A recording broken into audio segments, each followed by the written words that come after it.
responsif, eee, lebih terakomodir semuanya. Ketika pakai bahasa Indonesia banyak yang kadang salah mengerti. Oke, bioelectricity ini adalah ilmu yang mempelajari kelistrikan dalam tubuh, ya, kelistrikan dalam tubuh. Ini adalah bagian electricity dan magnetism, ya, listrik dan magnet. Kalau setengah sebelah kiri itu tentang listrik, setengah sebelah kanan adalah magnet. Ya. Overview-nya gini, ini electric circuit itu tentang rangkaian listrik, ya. Voltage itu tegangan, current itu adalah arus, Ohm's law adalah hukum Ohm, ya. Kemudian DC circuit itu arus searah, ya, sirkuit arus searah. AC circuit adalah arus bolak-balik. Arus searah itu adalah arus yang ada di batu baterai, arus bolak-balik adalah arus yang ada di jala-jala rumah, ya, di household wiring itu jala-jala rumah. Kemudian ada electric power, energi, ya, daya listrik yang kalian amati sebagai dalam satuan watt, ya. Kemudian sirkuit elemen itu elemen sirkuit, ya, ada resistor, kapasitor, induktor, ya. Apa namanya? Komponen listrik, ya, komponen listrik. Nah, kemudian ini sebelah kanan, nah ini sudah mulai mengarah hubungan ke arah magnet, ya. Electric charge itu adalah muatan listrik. Hukum Coulomb, electric field, medan listrik, voltage, ya, adanya apa namanya, perubahan induksi magnetik yang berubah menjadi menjadi magnet, ya. Nanti insya Allah kalian akan mempraktekkan, ya. Bapak sudah share video lewat Sipen bagaimana mempraktekkan perubahan energi listrik menjadi energi perubahan medan listrik menjadi medan arus listrik menjadi medan magnet, ya. Itu sebenarnya sudah mungkin waktu SD kalian sudah melakukan hal ini, tapi sekarang lebih kualitatif, ya, lebih melihat berapa jumlah, ya, berapa kekuatan, kemudian berapa gulungan kawat arus listrik, ya. Artinya kalian bisa melihat kekuatan listrik di sana yang berubah menjadi magnet.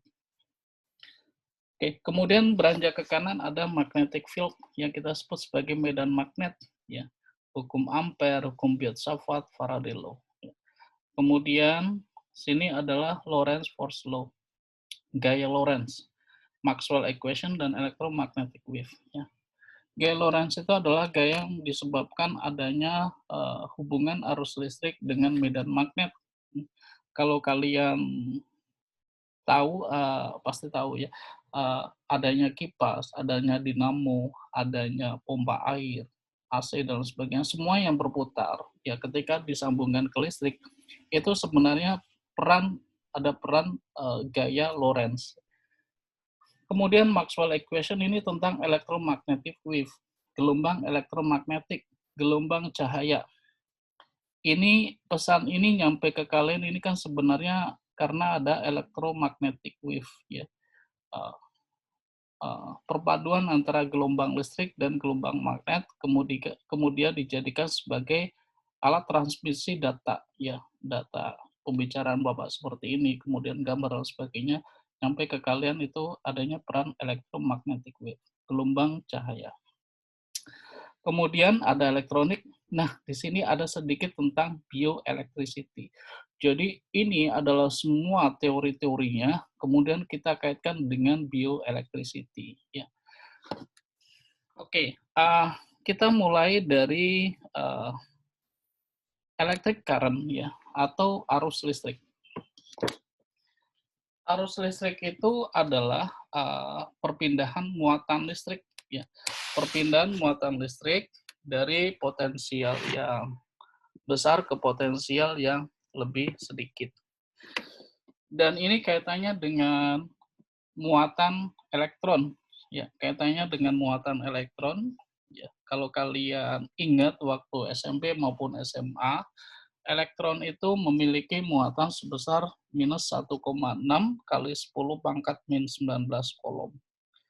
Dan muatan proton adalah positif nilai tersebut. Nah, yang bergerak itu adalah elektron. Arus listrik itu sebenarnya perlawanan muatan akibat mengalirnya elektron. Ya. Elektron mengalir, kemudian arus listrik mengalir. Ya. Arus listrik sama juga akhirnya dengan jumlah elektron yang mengalir, ya, tapi dalam arah yang berlawanan.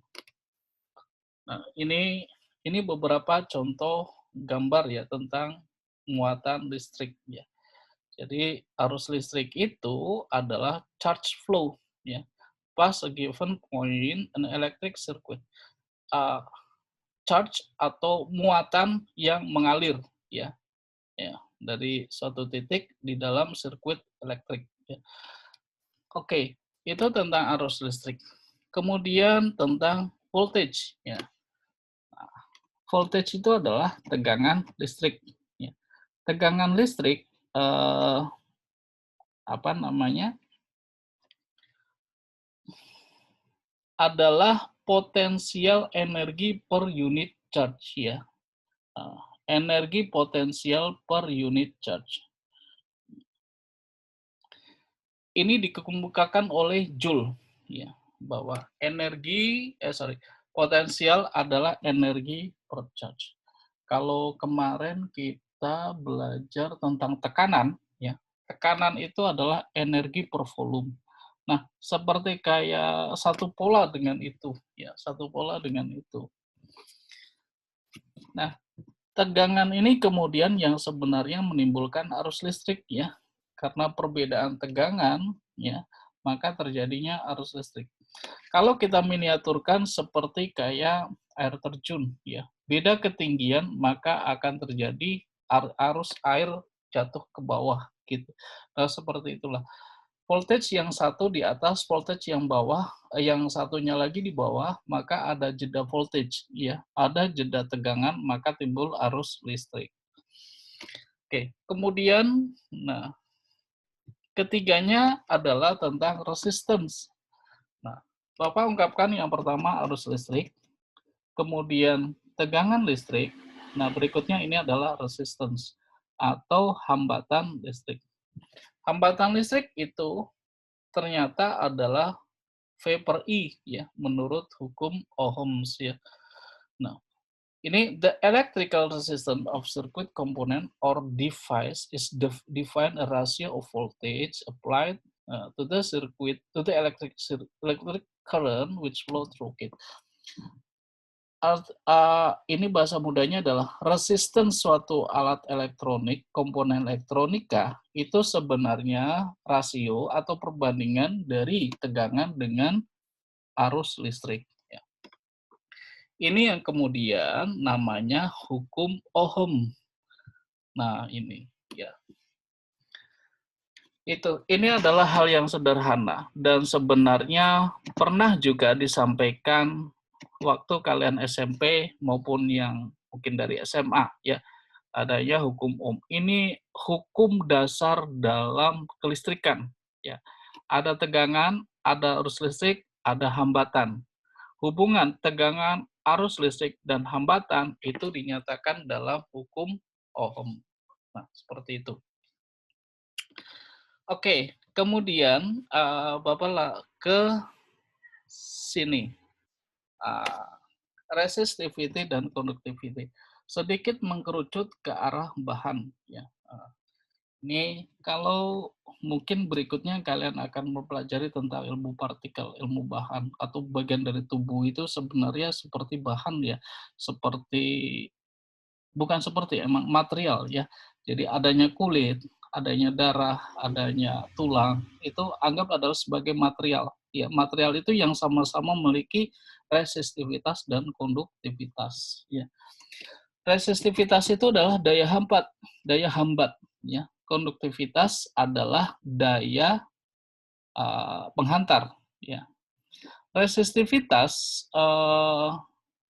ini kemampuan bahan untuk menghambat arus listrik. Sedangkan konduktivitas adalah kemampuan bahan untuk menghambat arus listrik.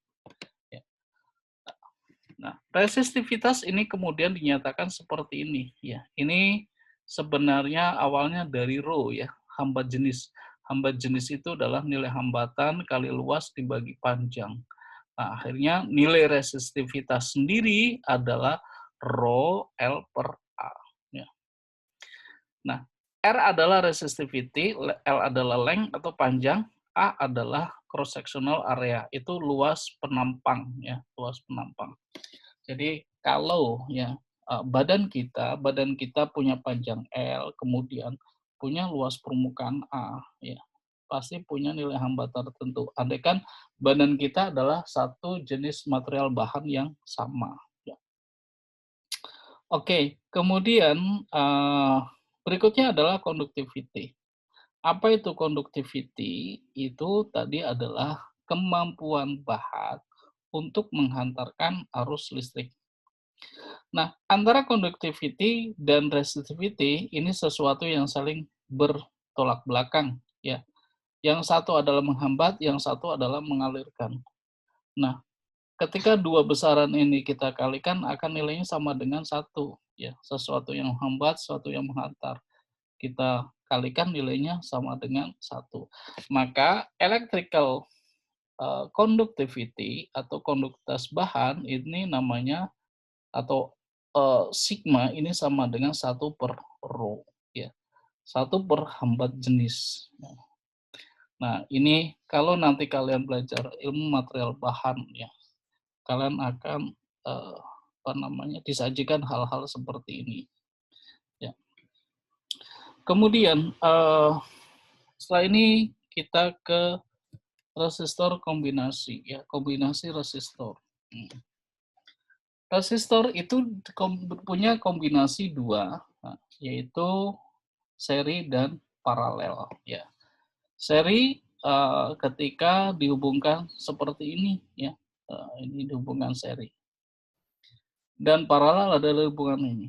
Ini adalah bentuk-bentuk rangkaian, ya, dalam kehidupan sehari-hari. Ada rangkaian seri, ada rangkaian paralel. Seri kalian bisa lihat kalau batu baterai senter dirangkai itu seri seperti ini. Supaya arusnya konstan tapi voltasenya bertambah. Sehingga energi daya lampu senter itu semakin terang. Tapi kalau batu baterai dibikin seperti ini, nanti lebih redup, ya, redup. Karena arus yang keluar itu nilainya yaitu, tapi voltage-nya adalah terbagi di setiap elemen ini. Nah, ini untuk rangkaian seri, dia memiliki nilai ekuivalennya. Ekuivalennya itu adalah berupa penjumlahan dia, ya. Kemudian kalau apa namanya yang paralel, ya, R ekuivalennya itu adalah apa ini namanya resiprokal, ya, resiprokal dari nilai masing-masing seper R-nya, ya, seper R, seper R, seper R. Ya. Oke. Nah, kita melihat kayak tadi bahwa di rangkaian seri ini arusnya sama, ya, tapi tegangannya terbagi. Ya. Ketika ini kita taruh satu saklar, maka kalau saklarnya terbuka, maka nggak ada arus. Ya. Berbeda kalau rangkaian paralel. Ya, rangkaian paralel kalau dibeli saklar di antara titik ini ataupun titik ini, maka masih sebagian masih bisa nyala. Ya. Nah, ini kemudian kondisi seperti itu digunakan ya dalam hal-hal tertentu. Kalau ini digunakan seperti kayak kita memasang atau memposisikan batu baterai di lampu senter. Nah, kalau ini adalah seperti di jala-jala rumah kita. Ya, kita bisa mematikan salah satu lampu di sini dengan saklar yang di sini, ya. Mematikan lampu yang di sini bisa saklar sini, ya. Atau yang ini jadi dua-duanya mati. Atau mati total kita pasang di sekitar sini. Nah, itu beberapa keuntungan yang kemudian kita ambil, ya. Hal-hal yang sebenarnya awalnya dari hal yang sederhana, tapi bisa kita manfaatkan untuk kebutuhan kelistrikan. Ya. Oke. Itu kemudian saya akan beranjak ke sini, ya. Bapak, maaf. Yap, kenapa? Ada beberapa yang keluar, lalu belum di ACC, Pak. Oke. Bapak harus keluar dulu bentar. Iya. Oh, ini admin. Oke. Putri, Messi, dan Laila sekarang udah joining. Oke. Iya, semuanya Terima udah. kasih, Pak. Ya, nanti bilang aja ya, nggak apa-apa di-interrupt sedikit aja. Oke, sekarang ke DC electric power. Ya, DC electric power itu bahasa Indonesia adalah tenaga, ya, power, daya. Ya, daya ini adalah perkalian antara tegangan dan arus listrik, ya, V kali I. Itu bisa kalian tahu, lihat, ataupun ya kalian pasti tahu kalau misalkan beli lampu ya, berapa watt nih lampunya, nah gitu. Terus kalian beli mungkin setrika, berapa watt setrikanya. Nah, itu adalah energi, itu adalah power, itu adalah daya yang dimiliki oleh peralatan tersebut. Itu menunjukkan jumlah energi ya per waktu.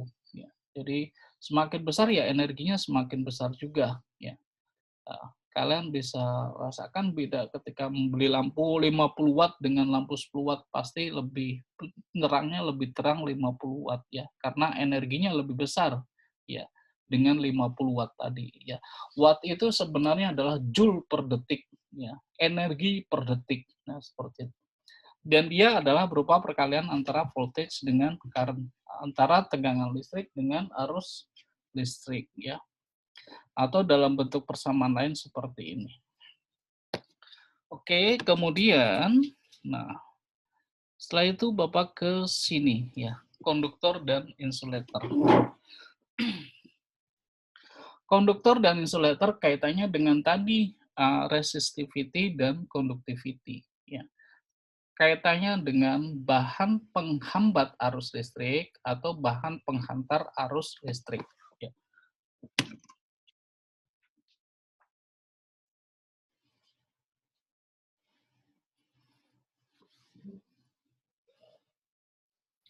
Ya.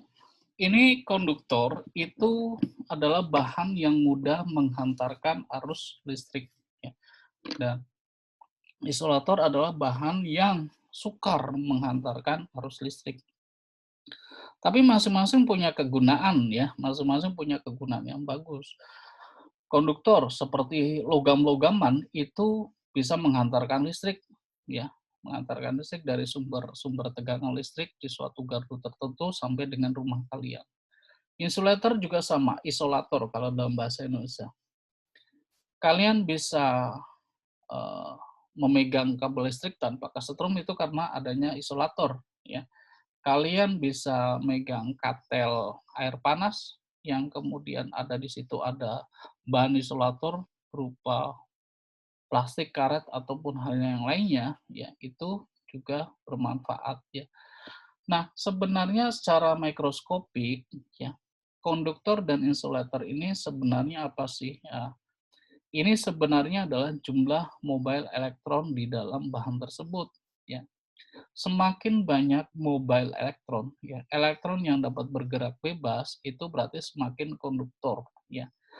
Tapi semakin sedikit mobile elektron ya, elektron mobilenya, maka semakin bersifat insulator gitu. Secara mikroskopik seperti itu.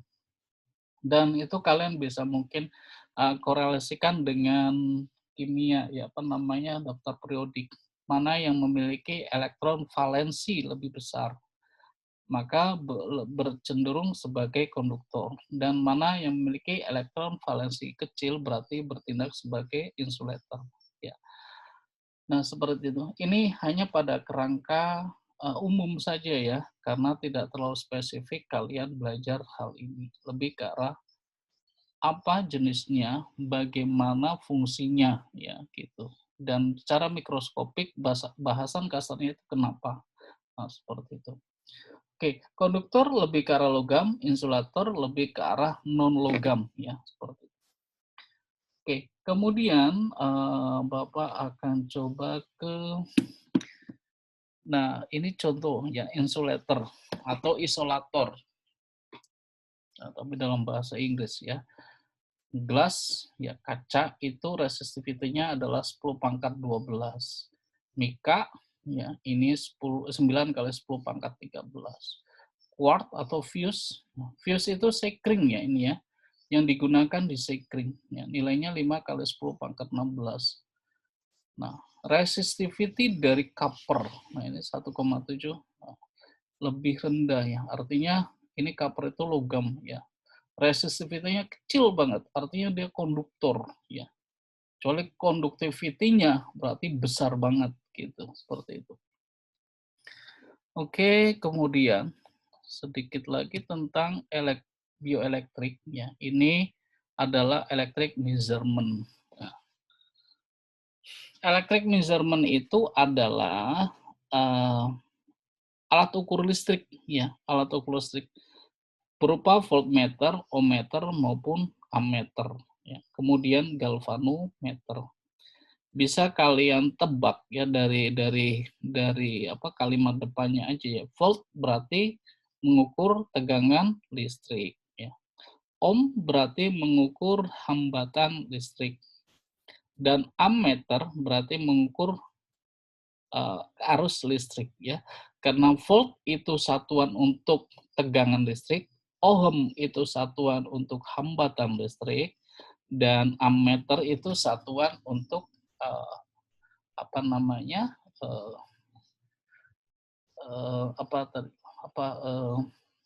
kuat arus ya, kuat arus.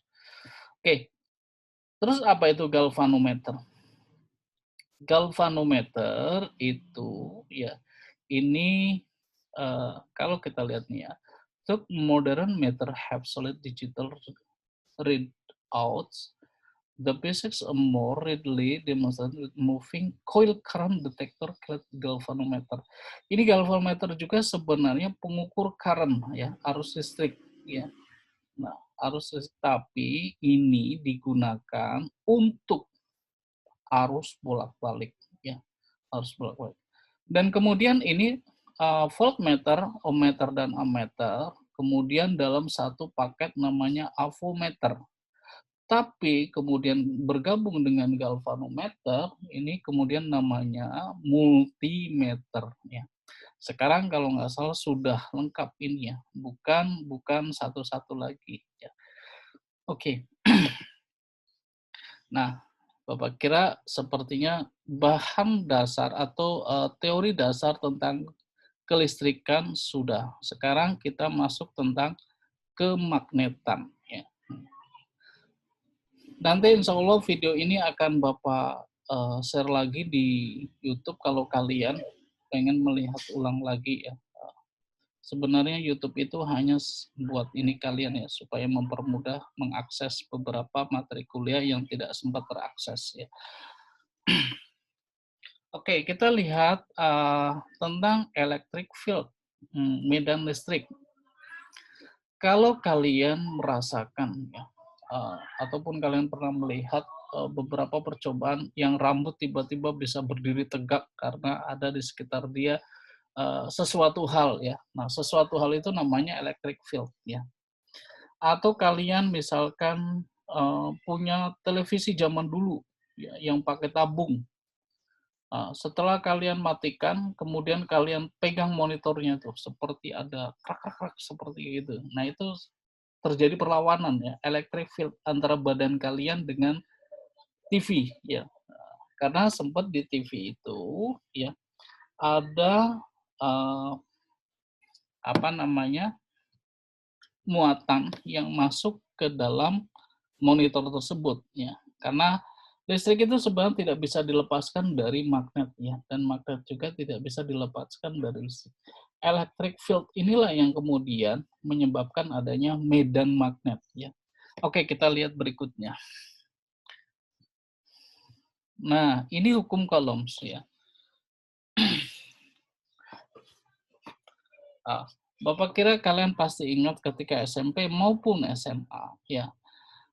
Hukum yang terjadi antara dua benda bermuatan ya, baik dua-duanya positif atau dua-duanya negatif atau di antara dia positif dan negatif, maka akan terjadi hukum Coulomb ya. Ketika sejenis maka dia akan tolak menolak, ketika beda jenis dia akan tarik menarik ya. Like charge repel, unlike charge attract. Sama muatannya akan tolak menolak, beda muatannya akan tarik menarik. Nah, seperti ini hukum alam ya, hukum alam ya.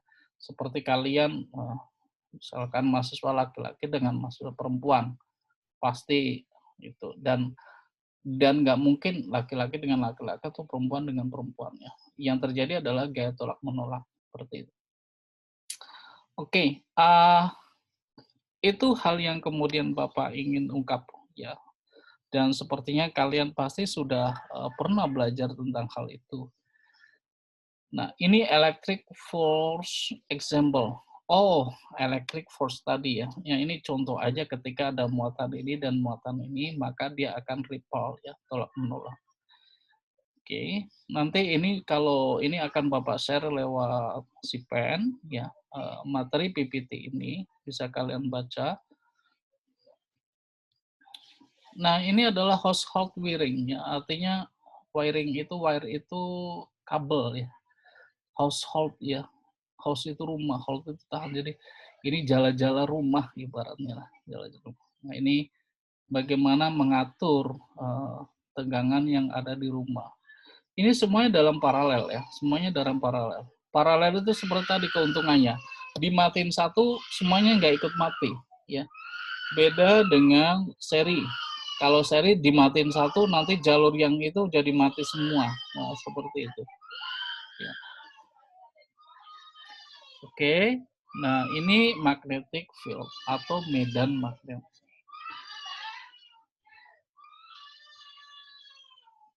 Medan magnet, ya, itu ada yang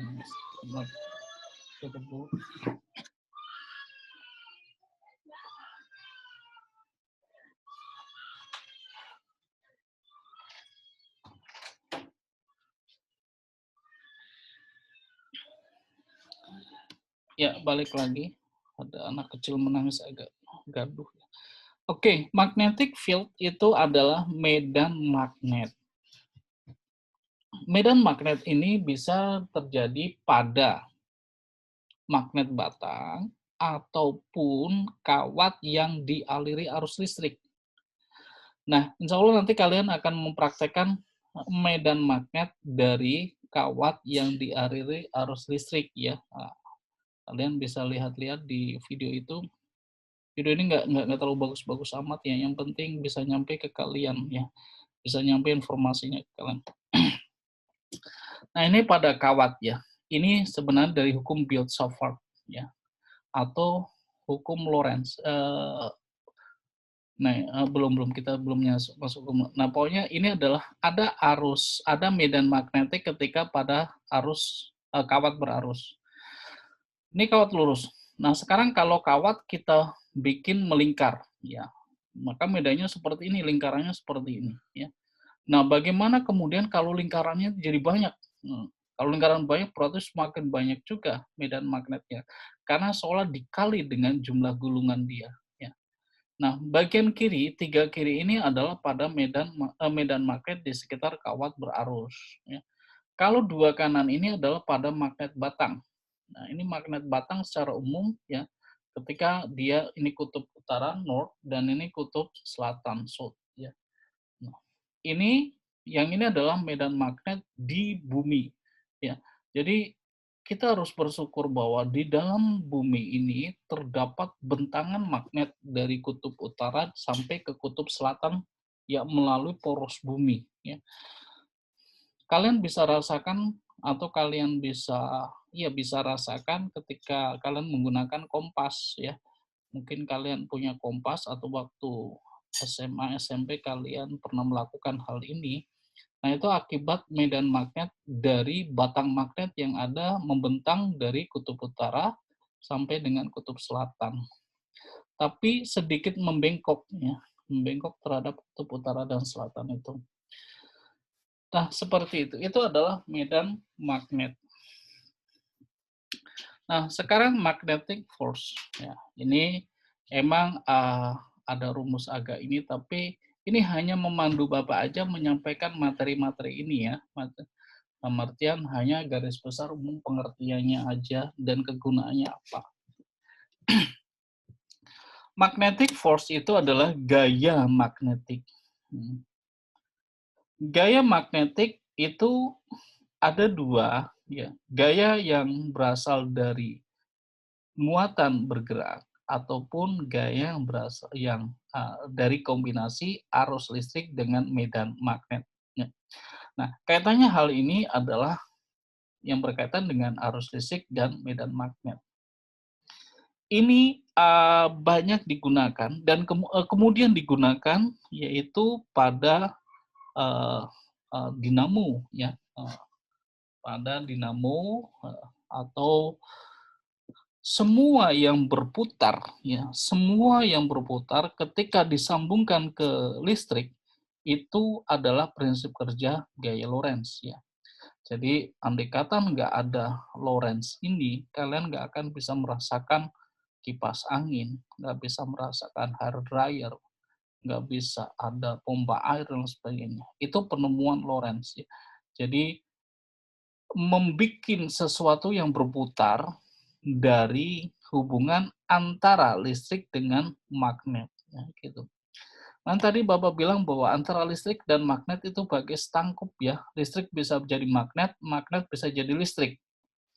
Listrik bisa jadi magnet, contohnya adalah nanti yang akan kalian praktekkan berupa induksi elektromagnetik, ya. Nah, yang kemudian magnet menjadi listrik, contohnya adalah dinamo, ya. Contohnya adalah turbin, ya. PLTA, pembangkit listrik tenaga air. Itu sebenarnya dari magnet berubah menjadi listrik, ya. Diputar, ya. Jadi di reverse. Kalau tadi listrik menjadi magnet adalah gulungan kawat, nah sekarang dibalik, magnet menjadi listrik dibalik aja, jadi anti atau kebalikan dari tadi gulungan kawat itu. Nah, seperti itu. Oke, kemudian Bapak ke sini. Nah, ini hukum Faraday, ya. Hukum Faraday ini adalah, ya, kaitannya dengan perubahan, ya, perubahan sifat magnet menjadi listrik. Ya, Bapak ulas lagi, ya. Kita bisa membuat magnet dengan listrik dan kita bisa membuat listrik dengan magnet. Ya. Kita bisa membuat magnet dengan listrik dengan induksi elektromagnetik yang nanti insya Allah akan kalian praktekkan. Nah, kemudian kita bisa menggunakan listrik dengan magnet, yaitu dengan dinamo ataupun turbin. Ya.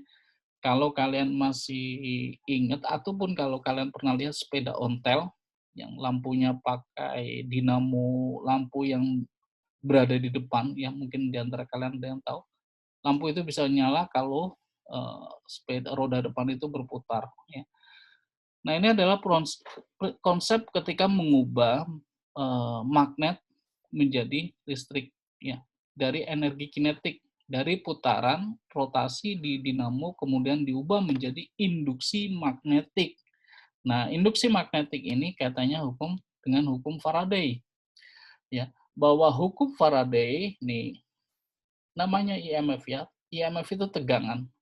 Ini sebanding dengan N, jumlah gulungan. Semakin banyak gulungan, maka akan semakin besar IMF-nya ini. Dan kecepatan. Kecepatan perubahan medan magnet, ya. Jadi magnet ini diputar atau dikondisikan untuk menembus bidang, ya, menembus bidang dari medan magnet itu, ya, sehingga menimbulkan perubahan, ya, perubahan medan magnetik. Nah, hasil kali ini merupakan tegangan listrik. Dan tegangan listrik ini bersifat AC atau bersifat tegangan bolak-balik. Jala-jala listrik atau listrik di rumah kalian itu menggunakan tegangan yang dihasilkan dari ini sebenarnya, ya. Kalau miniatur kecilnya itu dinamo pada sepeda ontel, kalau miniatur besarnya, ya, secara besarnya itu adalah di pembangkit listrik tenaga apapun, ya. Bisa tenaga angin, tenaga air, tenaga nuklir, pokoknya semua itu awalnya dari tenaga-tenaga tadi itu dibikin kinetik, ya, untuk menggerakkan seperti ini, bikin bolak-balik ataupun berputar, ya, seperti itu. Oke, kemudian, nah, sepertinya kita sudah membahas tentang biolistrik dan biomagnet, ya. Satu mungkin lagi adalah tentang hukum Lenz, ya. Oh, hukum Lenz ini sama dengan hukum Faraday sebenarnya, nggak jauh beda. Ini hanya kaitannya dengan nilai negatif. Nggak apa-apa bahas karena ini detail ke dalam fisika perhitungannya. Oke, sekarang tentang sel saraf mungkin ya, sel saraf. Bioelectric concept.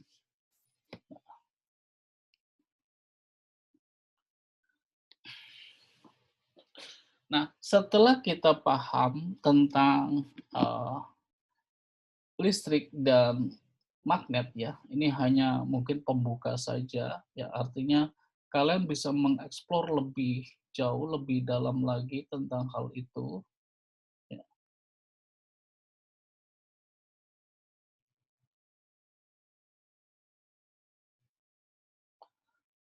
Ya, ini hanya sedikit aplikasi dalam tubuh kita. Ya.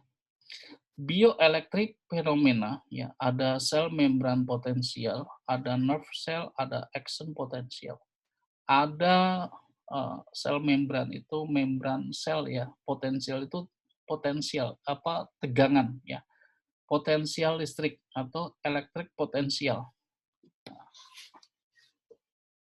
Kemudian ada sel saraf ya, kaitannya ini dengan di sel saraf dan ini ada action potensial. Kemudian ada heart electrical phenomena ya, natural pitchmaker, heart electrical sequence, ada vektor ECG dan ECG ini tentang fenomena heart ya, hati, detak jantung itu masuknya ke dalam sini. Kemudian bioelectric measurement ya, perhitungan pada bioelektrik ya, EEG atau elektromyogram. Oke, coba kita lihat sedikit tentang hal ini. Ya. Ini sebenarnya secara apa ya, secara morfologi dan sebagainya bisa ditanyakan ke guru ke dosen biologi ya, biologi sel ataupun secara kimia bisa ditanyakan kepada dosen kimia, tapi Bapak kaji dari sisi fisikanya ya, dari sisi fisikanya. Nah, sel saraf ini dia memiliki dendrit ya, dendrit ya. Kemudian di dalamnya ada nukleus. Nah, kemudian terjadi nerve impulse. Nah, kalau di pertemuan pertama kalau nggak salah Bapak pernah singgung tentang impuls ya, impuls. Impuls itu adalah gaya sesaat. Seperti kalian kalau dikagetkan atau orang ngetuk pintu. Nah, itu gaya tapi waktunya singkat ya, gaya sesaat. Nah, sama seperti ini. Nerve itu sesingkat mungkin dia ya. Sel saraf ini apa namanya? Impuls yang sangat cepat dan singkat ya. Kalau misalkan ini sepersekian detik, nyampe sini nggak sampai 1 detik ya. Kemudian ini ya myelin sheath cell ya, tiap ini mentransmisikan impuls ya di dalam sel saraf. Ya. Yang terjadi adalah sebenarnya ya nih kalau kita baca nih, many nerve cell are the basic illustration above. Ya, some kind of stimulus trigger an electrical discharge of the cell which is analogous to the discharge of a capacitor. This produce an electrical pulse in on the order of 50 to 70 millivolt ya, called an action potential. Nih, kalau Bapak jelaskan mungkin seperti ini. Banyak itu di atas itu ya, sel saraf ya, beberapa sel saraf ya yang diilustrasikan di gambar atas. Ini hanya mengilustrasikan saja. Sel saraf nggak apa namanya seringan ini gambarnya ya, pasti lebih rumit. Nah, beberapa stimulus trigger ya, menghentak ya, menghentak electrical discharge. Ya. Jadi ada pengosongan, ya, ada pengosongan charge atau pengosongan muatan, ya, di dalam sel. Ya, ini dianalogikan sebagai discharge of kapasitor, kayak pengosongan kapasitor. Ya. Pengosongan kapasitor itu kayak kalian ibaratnya kapasitor itu ember, kemudian dikosongin, ya, kosongin, tapi terus ke sini ya, kosong di sini ngisi ini, kosong di sini ngisi ini, dan seterusnya, ya. This produce an electrical pulse in order to, dan ini menghasilkan tegangan listrik 50 sampai dengan 70 milivolt. Yang ini kemudian kita sebut sebagai action potential atau potensial aksi. Nah, seperti itu. The electrical impulse propagates down the fiber-like extension of the nerve cell, the axon. Ya, aksonnya itu adalah di sini ya. Nah, the speed of transmission depend upon size of the fiber ya, but is on the order the length meter per second, not the speed of light transmission that occurs with electrical signals wire.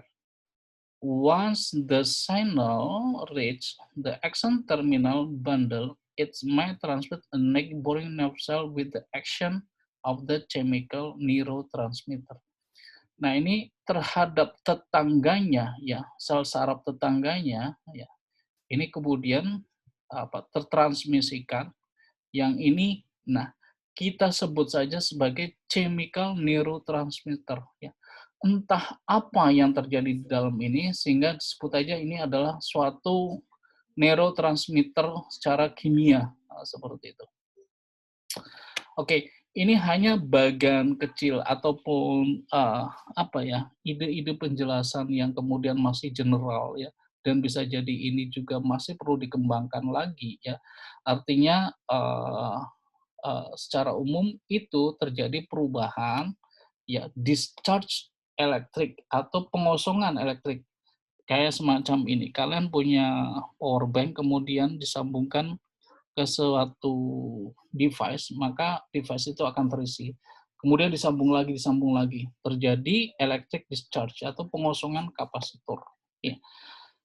Oke, dan itu berlanjut terus tiap myelin ya, tiap myelin. Oke. Kemudian kita lihat seperti apa sih ininya. Nah, ini ya seperti yang tadi, ini action potensial sel saraf ya, sama.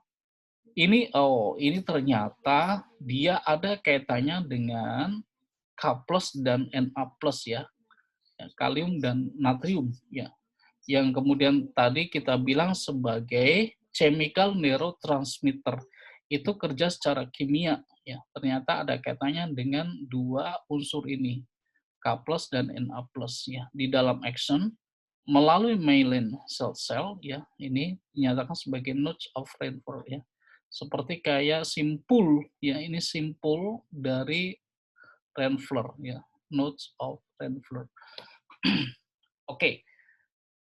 Ini adalah bagian sedikit dari bioelektrik ya, yang kita kemudian kaji kaitannya di sel saraf. Nah, ini adalah action potential secara grafnya seperti apa. Kalian bisa lihat ya, dan kalian bisa membayangkan ya bagaimana dari rest sampai dengan plus 40 mV, kemudian turun dan kemudian resting ini sekitar 0,5 milisecond. Ya. Ya. Potensial aksi ini naik ya, dan dalam jeda 0, milisecond. Milisecond itu 1/1000 ya. Jadi setengah dibagi 1000, 0,5 milisecond.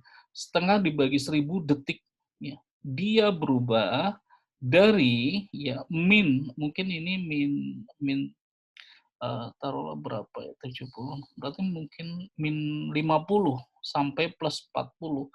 Jedanya, tegangannya itu sudah hampir 90 milivolt ya. 90 milivolt dalam waktu 0,5 milisecond ya.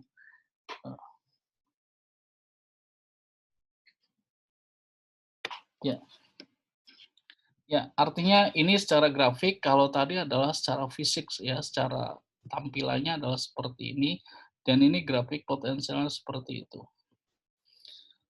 Dan kemudian ini adalah proses yang terjadi ya, proses yang terjadi antara Na+, dan K+. Nanti ini akan Bapak share ke kalian ya, kalau mau dibaca lagi ya. Nah, kalau ini Bapak lihat kan satu misalnya, stimulus received by dendrit of a nerve cell, ya, this cause Na plus channel to open. If the opening is sufficient to drive in interior potential from 70 millivolt up to minus 55 millivolt, the process continues. Ini dari min 70 sampai dengan min 55.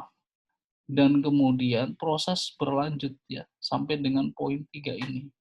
Dan ini adalah peak levelnya di antara 2 dan 3 terjadi ketika ini the Na plus influx drives ya to inferior cell membrane up to plus 30 millivolt ya.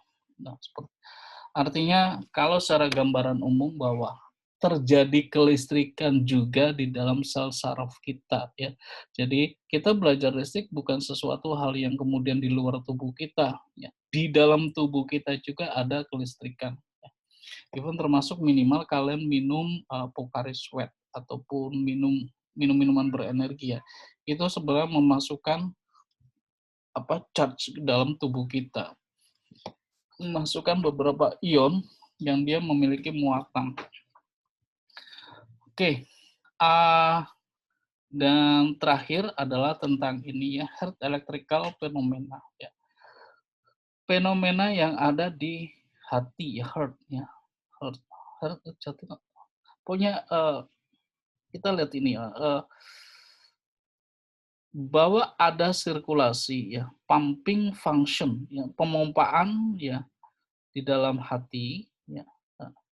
Dimulai dari right atrium, bukan dimulai, emang dia sirkulasi ya, right atrium of birth ya, terus right ventricle, kemudian lung itu paru-paru ya, kemudian ke left ya, ventricle, dan blood from body circulation. Ini dari sirkulasi di dalam tubuh kita ya. Yang terjadi adalah gelombang sinoatrial node ya, the body natural pitchmaker. Kita lihat seperti ini aja. Nah, ini gelombang sinus yang terjadi. Gelombang tegangan ya. Tegangan kalau detak jantung kita ya. Press P, kemudian dia siap untuk naik ke atas, dek gitu ya. Turun, dek gitu. Dan seterusnya ya. Sinoatrial node SA node. Oke, seperti itu mungkin. Dan kemudian ini nanti bisa kalian baca lagi. Nah, ini adalah yang nanti akan kalian praktekkan ya, tapi tidak serumit ini. Ya. Ini namanya induksi elektromagnetik ya. Ketika ada gulungan kawat, ya, disambungkan ke listrik, maka logam di sekitar dia akan tertarik. Ya. Oke, seperti itu mungkin yang ingin Bapak sampaikan dalam perkuliahan ini. Mudah-mudahan kalian ada sedikit mengerti ya.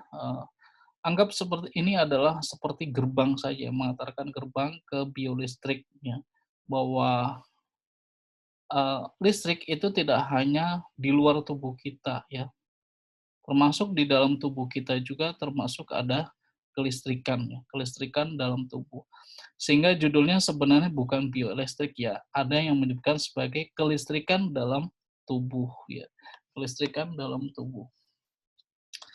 Oke, mungkin sebentar lagi akan Bapak tutup ya.